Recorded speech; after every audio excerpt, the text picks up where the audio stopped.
விளையாட்டு அரங்கம் பெரிய கப்பல் போல விசாலமாக விஸ்தரித்து அவதரித்து கூக்குரல்களால் ஆர்ப்பரித்துக் கொண்டிருந்தது.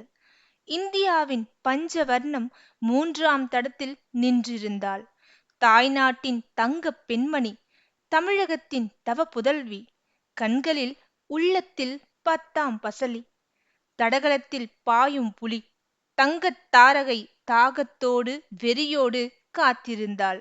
இடுப்பின் கீழ்ப்பகுதிகள் கருப்பு பளிங்கு போன்று கோயில் சிலை போல வியர்வையில் நனைந்திருந்தன. இடுப்பின் மேல் பகுதிகள் ஒல்லியாக காட்சியளித்தது. சாதிக்க சில நிமிடங்களே மிச்சமிருந்தன. சுற்றிலும் பலதரப்பட்ட மக்கள் விசிலடித்துக் கொண்டிருந்தனர். வடமொழி இந்தியர்களும் கிழக்கு இந்தியாவைச் சேர்ந்த சப்பை முக மக்களும் தென்னிந்திய கருப்பர்களும் ஒருங்கிணைந்து குட்டி இந்தியா என்ற ஒரு சிங்கம் சப்தமிட்டு கர்ஜித்துக் கொண்டிருப்பது போல இருந்தது. எல்லோரின் பார்வையும் பாவை பஞ்சவர்ணத்தையே நோக்கின. பஞ்சவர்ணத்தின் கண்களோ அரங்கின் மூலையில் வீற்றிருந்த விசிறிய பஞ்சவர்ண கொடியையே நோக்கின. கூட்டத்தில் ஒரு சின்னஞ்சிறு குண்டு சிறுமி ஒருவள் உட்கார்ந்திருந்தாள். பார்வையாளர்கள் பஞ்சவர்ணத்தை பாசத்துடன் பார்க்க, அந்த குண்டு சிறுமியோ ஒரு கையில் ஐஸ் குச்சியையும் மற்றொரு கையில் பாப்கார்னையும் ரசித்து சுவைத்துக் கொண்டிருந்தாள். பஞ்சவர்ணம் தடகளத்தில் அதகலப்படுத்த ஆயத்தமாகிக் கொண்டிருந்தாள். தசை பயிற்சிகளை வலம் வந்தாள். ஏதோ ஒன்று அசௌகரியமாக இருப்பது போல் உணர்ந்தாள். ஆனால் சரியாக கணிக்க முடியவில்லை. இந்த நிலைக்கு வர அவள் பல சோதனைகளை தாண்டி வந்திருந்தாள். கொஞ்ச நஞ்சமல்ல, ஒரு வண்டி நிறைய குப்பைகளை அவள் மீது கொட்டியிருப்பார்கள். ஆம், குப்பை வசனங்களும் ஏச்சு பேச்சுக்களும் ஏளன எல்லல்களும் வசைவு வார்த்தைகளும் பல கண்டாள் அவள். பல கஷ்டங்களையும் சுமைகளையும் கடக்க நேர்ந்தது. பஞ்சவர்ணம் பிறந்தது ஒரு கிராமத்தில். அக்கிராமத்தை பண்ணையார்களும் செல்வந்தர்களும் கட்டுக்குள் வைத்திருந்தனர். ஜாதி சார்ந்த உள்ளங்கள், எண்ணங்கள், எல்லல்கள் அக்கிராமத்தை அளந்திருந்தன. அவள் ஒடுக்கப்பட்ட ஒதுக்கப்பட்ட சமூகத்தை சேர்ந்தவள். சிறு வயதினிலே அவளது தந்தை யாருடனோ ஓடிவிட்டான். அவளது தாய் தன்னந்தனியே கல்குவாரியில் கற்களை தூக்கியும் சித்தால் வேலை செய்தும் சிக்கனமாக வாழ்க்கை நடத்தி பஞ்சவர்ணத்தை காப்பாற்றினாள். ஒருமுறை அவளது தாய் கல் தடுக்கி கீழே விழ, குன்றின் மேல் பகுதியில் இருந்த பஞ்சவர்ணம் பதறி அடித்து தாயிடம் ஓடினாள். செருப்பு போடாத பச்சிளம் பாதங்கள் கூர்மையான கற்களையும் கூழாங்கற்களையும் மதியாமல் மிதித்தோடின. இக்காட்சியினை அவ்வழியே சென்ற பள்ளி பயிற்சி ஆசிரியர் கண்டார். இப்படி ஒரு நேர்த்தியான வேகமான ஓட்டத்தை கண்டதில்லை. ஆச்சரியத்தில் ஆழ்ந்தார்.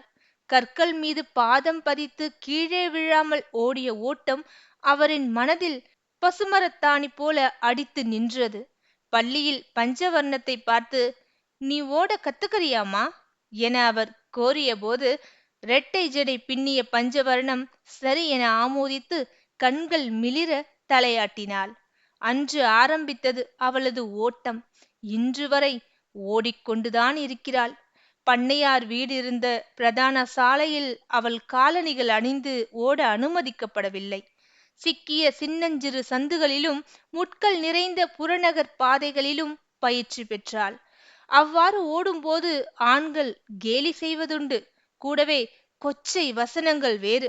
எதையும் உள்வாங்கிக் கொள்ளாமல் ஒப்பாரி வைக்காமல் ஓட்டத்தில் ஒசரத்தை அடைய வேண்டும் என்பதே அவளது லட்சியம். மாவட்ட அளவில் சிறந்து விளங்கிய போது அவளது தாய் மட்டற்ற மகிழ்ச்சி அடைந்தாள். அவள் பூப்பெய்திய பொழுது கூட அவளது தாய் அவ்வளவு ஆனந்தம் அடையவில்லை. காசநோய் அத்தாயை தாக்கிய போது காசில்லாமல் மருத்துவ செலவு செய்ய முடியாமல் இறக்கும் தருவாயில் அத்தாயின் வாயிலிருந்து வழிந்த வார்த்தைகள் இவை. நீ நம் நாட்டுக்கு தங்க விருது பெற்று தர வேண்டும், நீ என் பெயர் சொல்ல வேண்டும் என்பதுதான். பெற்ற தாய் வார்த்தைகளை உதிர்த்துவிட்டு உதிர்ந்து விட்டாள். தங்கம் பெற்று தர வேண்டும் என்ற பெற்ற தாயின் விண்ணப்பத்தை விருப்பத்தை உண்மையாக்க அன்றிலிருந்து இன்று வரை ஓயாது ஓடிக்கொண்டிருக்கிறாள். ஒரு நாள் கூட ஓடத் தயங்கியதில்லை. தன் தாயின் பிரேதத்தை பிரதான சாலையில் தூக்கிச் செல்ல ஊர் தடை விதித்தது. ஒடுக்கிய சந்துகளிலும் பம்மிக் கொண்டு பொந்துகளிலும் தூக்கிச் சென்றனர். இறப்பு சடங்குகளை சங்கடத்துடன் முடித்துவிட்டு சென்னை தடகள பயிற்சியில் உட்கார்ந்திருந்தாள். பிரதான சாலையில் காலணி போடக் கூடாதென்பதும் பிணத்தை எடுத்துச் செல்லக் கூடாதென்பதையும் நினைத்து, சி, இவர்கள் மனிதர்களா என தூற்றினாள். களத்தில் கிடந்த 400 மீட்டர் ஓட்டத் தடைகளை பார்த்தாள்.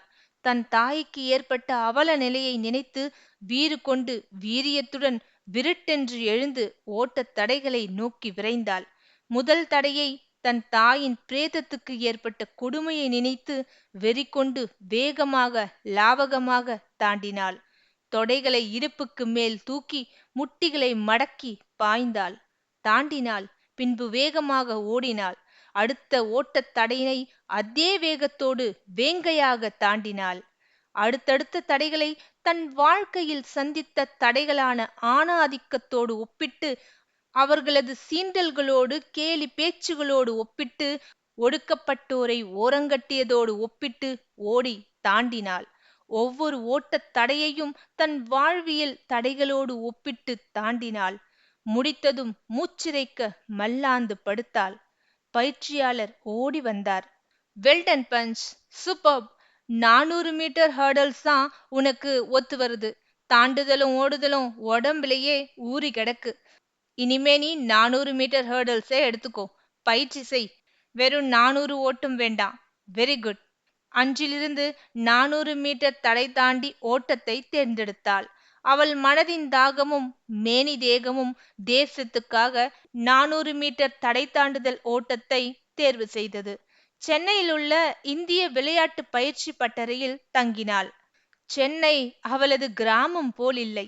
இங்கு நடக்கக்கூடாது, அங்கு நடக்கக்கூடாது, காலணி அணிதல் கூடாது, ட்ராக் ஷூட் கூடாது, வசைவு வார்த்தைகள் மற்றும் கேலி எல்லல்கள் என்பன இங்கு இல்லை. சென்னை மக்களின் நல்லுணர்வு, நட்பு பாராட்டுதல், மரியாதையாக நடத்துதல் ஆகியன அவளுக்கு பிடித்திருந்தது. மற்ற பெண்களுக்குப் போல அவளுக்கும் அது வந்தது. ஆம், அவள் காதல் வசப்பட்டாள். கூட ஓடும் இளைஞனை காதலித்தாள். அவனும் காதலித்தான். சொற்ப நாட்களிலேயே வனப்பும் அழகுதான் சொர்க்கம் என ஒல்லியான இவளை ஒதுக்கிவிட்டு வேறொரு புஷ்டியான லக்ஷணமான பெண்ணை தேர்ந்தெடுத்து விவாகம் செய்தான். பஞ்சவர்ணம் நொடிந்து ஒடிந்து போனாள். ஆனால் தடகளத்தில் ஓட்டத் தடைகளை பார்த்ததும் உயிர்த்தெழுந்தாள். தடகளம் தடைகளை தகர்க்கும் களமாக காட்சியளித்தது. வீறு கொண்டு எழுந்தாள். தன் தேகம் தேசத்துக்காக நேர்ந்து விட்டிருப்பதாக, உருவாக்கப்பட்டதாக உருவகப்படுத்திக் கொண்டு உறுதியானாள். மறுபடியும் தடைகளை தாண்டி ஓட ஆரம்பித்தாள். காதல் தோல்வி ஒரு ஸ்பீட் பிரேக்கர் என கூறிக்கொண்டு கூடுதல் வேகத்தோடு பயிற்சி செய்தாள். தந்தை ஓடிவிட்டான். காதலனும் ஓடிவிட்டான்.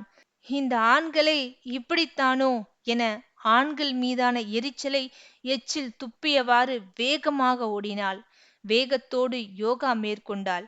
வேகத்தோடு விவேகமும் சேர்ந்தது. தான் யார், எதற்காக பிறந்திருக்கிறோம், சாதனை சோதனை என்னென்ன, எவ்வாறு தடைகளை தகர்க்க வேண்டும் என்பதனை உணர்ந்தாள். மனதோடு விவாதம் செய்து விடை தேடினாள். ஓடினாள். யாரிடம் பழக வேண்டும், எவ்வாறு பழக வேண்டும் என தன் வயது கோளாறுகளை வரையறுத்து வம்படியாக கட்டுப்படுத்தினாள். ஓடினாள். தடைகளை தாண்டி ஓடினாள். அதுவே அவளது வாழ்க்கையானது. அரங்கின் பெரிய திரையில் பஞ்சவர்ணத்தின் முகம் தெரிய சுற்றியிருந்த கூட்டம் கரகோஷம் எழுப்பியது. அவரவர் ஒரு சேர ஆரவாரம் செய்து தங்களது ஒருங்கிணைந்த ஒட்டுமொத்த ஆதரவை சாதி சமயம் பாராமல் தெரிவித்தனர். இந்தியாவின் கீழ் அனைவரும் சமம். பஞ்சவர்ணம் காலணிகளை சரி செய்து அவற்றை தொட்டு பாதங்களை பிதுக்கி ஸ்ட்ரெச்சிங் பயிற்சி செய்து தன்னை தயார்படுத்தினாள். ஏதோ ஒன்று தன் உடம்பில் உபாதையாய் உடன்படாதது போல் உணர்ந்தாள். ஆனால் அது என்னவென்றுதான் புலப்படவில்லை. அவளது தோற்றத்தை தொலைக்காட்சியில் இரு தீவிரவாதிகள் கண்டு கொண்டிருந்தனர். எக்கணமோ சில தேச துரோகிகள் மூலம் அத்தீவிரவாதிகள் அவளின் காலணிகளில் வெடிமருந்தை சொருகிவிட்டனர். பஞ்சவர்ணம் அதிவேக ஓட்டத்தில் ஓடும்போது ஏற்படுகிற உராய்வு, அதிர்வு ஆகியவற்றால் ஏற்படும் வெப்பத்தால் வெடிமருந்து தீப்பற்றி கொள்ளும். பஞ்சவர்ணத்தை கொல்லும் கயவர்களின் காலணிகள் காவு வாங்க காத்து கொண்டிருந்தன. அவள் தேசிய அளவில் சாதனைகள் செய்து விருதுகள் வாங்க சலுகைகள் குவிந்தன. பிறப்பால் ஒடுக்கப்பட்ட சமூகத்தை சேர்ந்தவள் என்பதாலும் கடின ஓட்டத்தாலும் சலுகைகள் கிட்டின, மேன்மேலும் குவியத் தொடங்கின. ஒரு காலகட்டத்திற்கு பிறகு போதிய சலுகைகள் கிடைக்கப்பெற்ற பின்பு மேன்மேலும் கிட்டிய சலுகைகளை வேண்டுமென்றே வேண்டாம் என நிராகரித்தாள். அச்சலுகைகள் தன்னை விட ஏழ்மையால் வாடும் வீராங்கனைகளுக்கு கிடைக்க வேண்டும் என எண்ணினாள். தன் எண்ணங்களை எழுத்துக்களாக மாற்றி சுயசரிதையாக எழுத திட்டமிட்டாள். இப்பொழுதே எழுதினால் அப்புகழாரத்தில் புதைந்து முயற்சிக்கு முட்டுக்கட்டு போடுவேன் என சுயசரிதை எழுதுவதை தள்ளி வைத்தாள். உச்சங்களை தொடமாட்டேன் என அச்சம் கொண்டாள். ஆதலால் உச்சமாக விளங்கும் ஒலிம்பிக் ஓட்டத்தில் தங்கம் வென்று உலக சாதனை படைத்த பிறகே சுயசரிதை என முடிவெடுத்தாள். அதனால் அவளது ஓட்டங்கள், முயற்சிகள், பயிற்சிகள் மேன்மேலும் வலுப்பெற்றன. வேகத்தோடும் விவேகத்தோடும் உத்வேகமும் சேர்ந்து கொண்டது. அவ்வாறு சாதித்துவிட்டு அகவை அயற்சியினால் ஓய்வு பெற்ற பிறகு ஓடுதலுக்காக ஒரு பயிற்சியகம் அமைத்து திறமையான கிராமத்து மகளிரை கண்டெடுத்து பயிற்சி கொடுத்து நாட்டுக்கு அர்ப்பணிக்க வேண்டும் என எண்ணினாள். ஆன்லேண்ட் 3 பஞ்சவர்ணம் ஃப்ரம் இந்தியா என மைக்கில் அறிவிக்க அதற்கேற்ப கூட்டம் கரகோஷம் எழுப்பியது. பஞ்சவர்ணம் தன் கைகளை உயர்த்தி அசைத்து பின்பு கைகூப்பி வணக்கம் தெரிவிக்க கூட்ட கூச்சல் இன்னும் அதிகமானது. தன் முன்னே இருந்த ஸ்டார்டர்ஸ் பிளாக் எனப்படும் எழும்பி ஓட உதவும் கட்டையை நோக்கி நடந்தாள். அதன் முன்னே சென்று அக்கட்டையில் பாதங்களை ஒன்றன் பின் ஒன்றாக பதித்து அழுத்தி குனிந்து இரு கைகளின் விரல்களை குவித்து கோடிட்ட தரையின் மீது வைத்தாள். தன் இரு கால்களையும் பாதங்களையும் உதறி தசை தளர்த்தினாள். அப்பொழுது காலணிகள் கனமாக இருப்பதாகவும் உள்ளே சரக் சரக் என ஏதோ வழிந்து நகருவதாகவும் உணர்ந்தாள். பந்தயத்திற்கு இன்னும் ஒரு நிமிடமே இருந்தது. காலணிகளை கழற்றி வேறு மாட்ட நேரமில்லை, யோசிக்க நேரமில்லை. அவைகளை அவள் அவிழ்த்தாள். அவைகளை பிளாக் பின்னே வைத்தாள். நேரலையில் பார்த்து கொண்டிருந்த கோடிக்கணக்கான மக்கள் குழம்பினர். ஆன் த மார்க்ஸ் என குரல் பிறப்பிக்க பஞ்சவர்ணம் காலணியற்ற பாதங்களோடு பந்தயத்திற்கு தயாரானாள். ஸ்டார்டிங் பிளாக்கில் பாதங்களை அழுத்தி குனிந்து கோடிட்ட தரையினை கைவிரல்களால் தொட்டவாறு எழத் தயாரானாள். கோ என்ற கட்டளையும் வெடி சத்தத்தோடு துப்பாக்கி வெடிக்க வீராங்கனைகள் ஏவுகணைகளாக எழுந்து ஓட பஞ்சவர்ணம் பாதங்களால் உந்தப்பட்டு எழ ஏதோ வில்லிலிருந்து இழுத்து விடப்பட்ட அம்பினை போல, விசை தட்டிவிடப்பட்ட உயிர் பெற்ற ரோபோவை போல சீறி பாய்ந்தாள். போனிடெயில் குதிரைவால் முடிகற்று இரு பக்கமாக ஊஞ்சலாட களத்தில் நேர்த்தியாக பாய்ந்தது கருப்பு குதிரை. காலணிகள் அணியாத பாதங்கள் ஒவ்வொரு அடியும் தரையில் அரைந்தன. சின்னஞ்சிறு வயதினிலே கல்குவாரியில் கூர்மையான கற்கள் மீது சமயோசிதமாக ஓடின பாதங்கள்தானே ஓடினாள்.